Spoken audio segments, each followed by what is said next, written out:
AI will do the job 70 to 80%. We're not in a place where we can just rely on the AI and it can be 100%, and actually that would be wrong. It will not replace the human intervention. Remember, the difference between AI and me, I think I've got cognitive ability. AI doesn't, it's machine learned. It does what it's told to do with its prompts.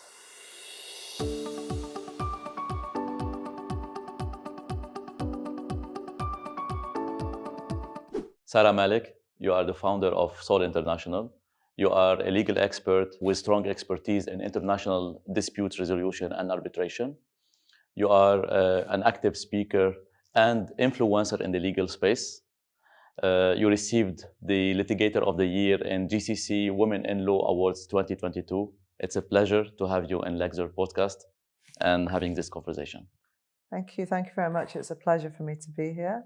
Everybody's been nothing but hospitable, and it's really nice to meet the team. Thank you for having me, Lexzur, and thank you, Feras. Pleasure. I think we both agree that we can tackle hundreds of topics when it comes to legal tech and innovation in the legal space. We could be here for the next 4 weeks. Yes. I would like us to focus on one particular hot topic that we both agree is disrupting every single function in the legal space, AI. What do you think? Of course, let's go. Fantastic. So I will start with your expertise in the contract lifecycle and the contract analysis. Where do you think AI will play a major role and how? I think it already is playing a major role for those who are actually using the correct tools and using the AI. So even tools you have, the Contra, which is AI powered by Lexzur, that's an example. If we are able to use the correct tools at our fingertips, it just makes our life so much easier. Instead of spending days and weeks on basic tasks of trying to put this contract together, looking at precedents, let the AI do it. Let the AI feed from what it has very, very quickly, much quicker than me, a paralegal, an associate, a whole team of 10 of us can do together, and put together something that's going to make our lives much easier. It's objective, it's productive, it's cost saving, it's time saving, and it gives you different variables in a contract. So when we're drafting ourselves or trying to look through lots and lots of precedents or lots and lots of documentation, we simply cannot do what the AI can do, which is decipher so much information so quickly and so to point to give me something that I can work with, which is 70 or 80% done. It makes my life so much easier. And so it's already happening for those who have bought into the space. Tackling the elephant in the room, there's many people who don't know about its ability. They don't know what it can do. They don't know how it can help them.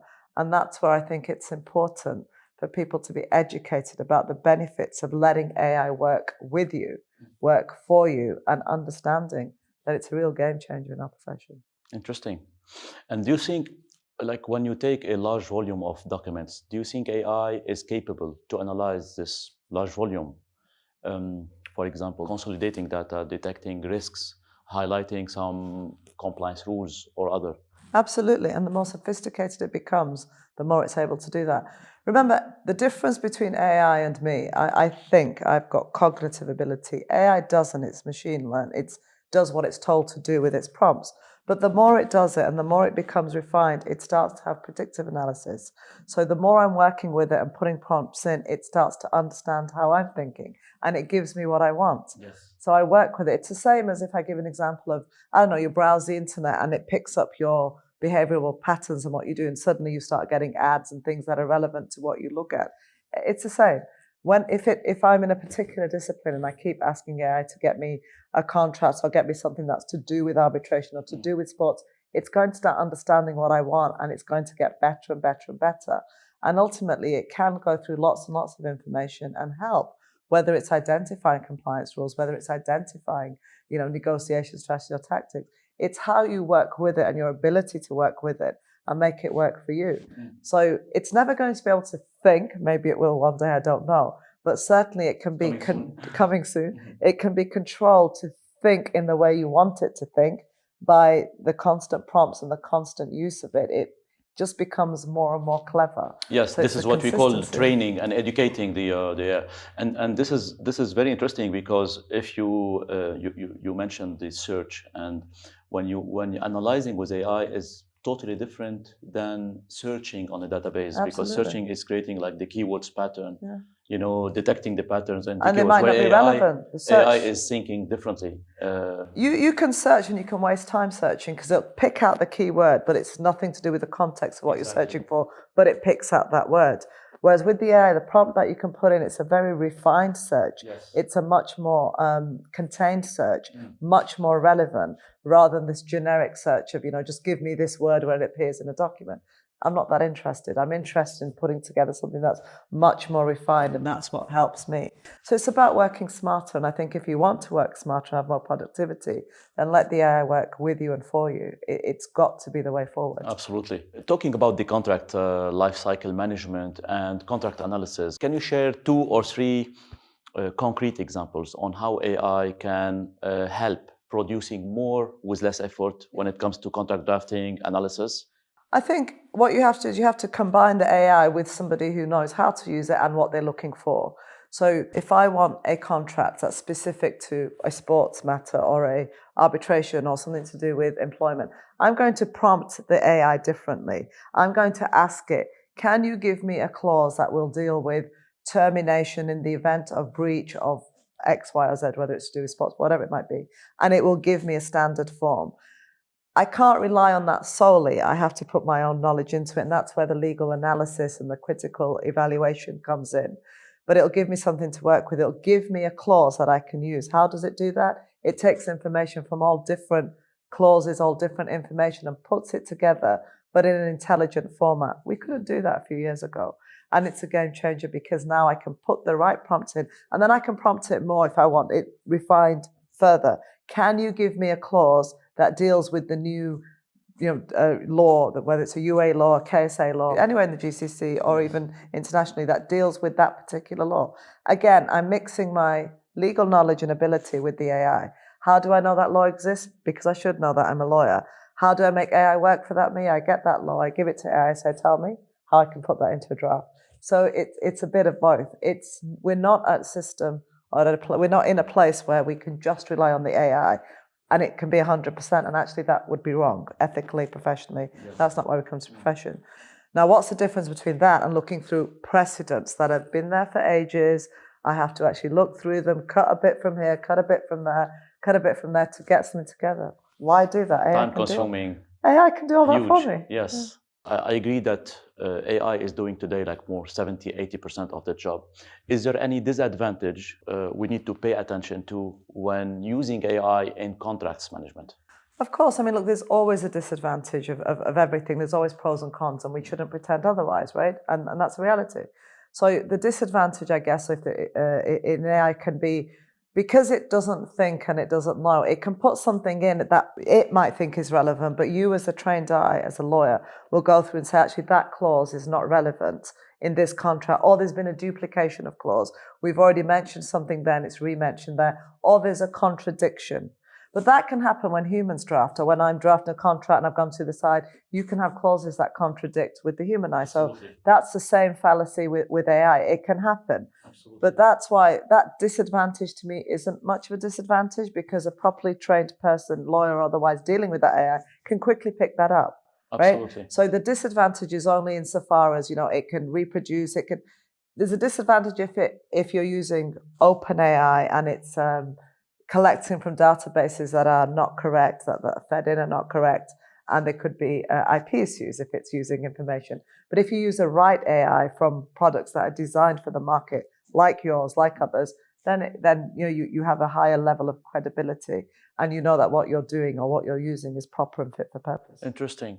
So to summarize, AI will do the job 70-80%. However, it will not replace the human intervention in order to control the outcome of the AI, which is the remaining 20% job to do, but it's already accelerating the productivity.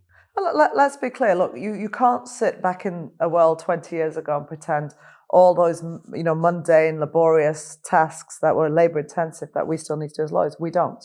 And that's reality. And no client's going to pay for us to do that. And that's a reality. So if you, as a law firm or in-house, think you can charge great fees to do something AI can do in 5 minutes, you've got sophisticated end users who are going to say, why am I paying that money for her or him to do that when it can be done in minutes? Even I know. So I think investing in that AI tech is a must, right? Yes. Because ultimately it saves you the money and it saves you the embarrassment and the credibility with your end user. Absolutely. They know that this can be done much easier. You cannot anyway now, charge huge fees to do the work that AI can. I think people get scared when they don't understand. It was like when, Google came around. Oh, lawyers aren't going to be able to draft contracts anymore because you can put into Google. No, you can't. You can get something very basic. You can get anything from Google.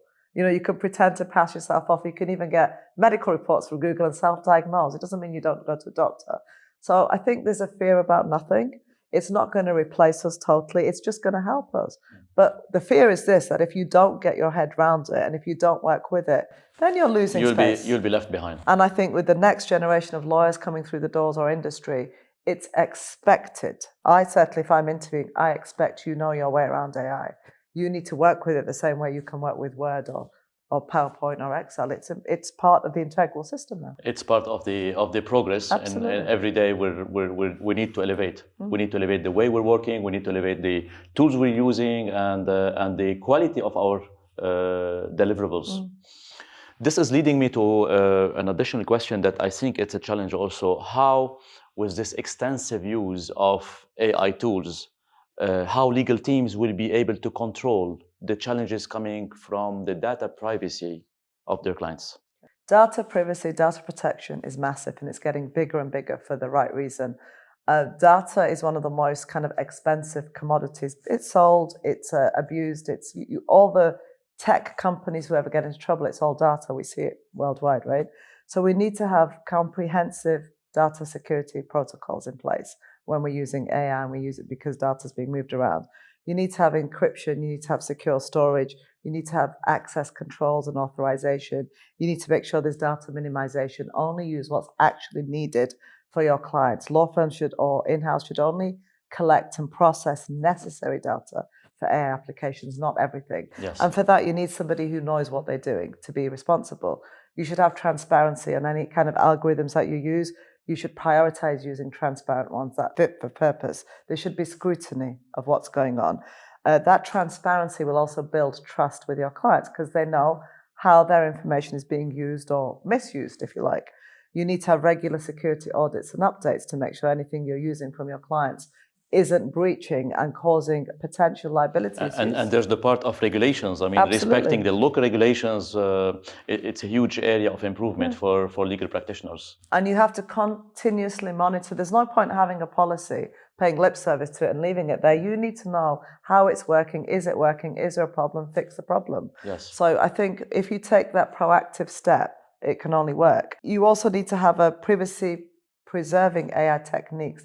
Integrate those into your systems. Encryption is really quite important. And as you say, to make sure you're compliant with data protection regulations. And when data is being, moved from here to a cloud, back here, exactly. Where does it go and which regulations apply? And is it the GDPR or are you just subject to local regulations? And where is it actually going? You need to have training on data privacy. You need to understand the data protection laws. And that's not just for lawyers, it's for industry full stop. Absolutely. Sarah, it's always great to have you in Lexzur podcast. Thank you very much for the conversation. Very insightful. Hope to see you soon. You will, and thank you for having me here. It's been lovely.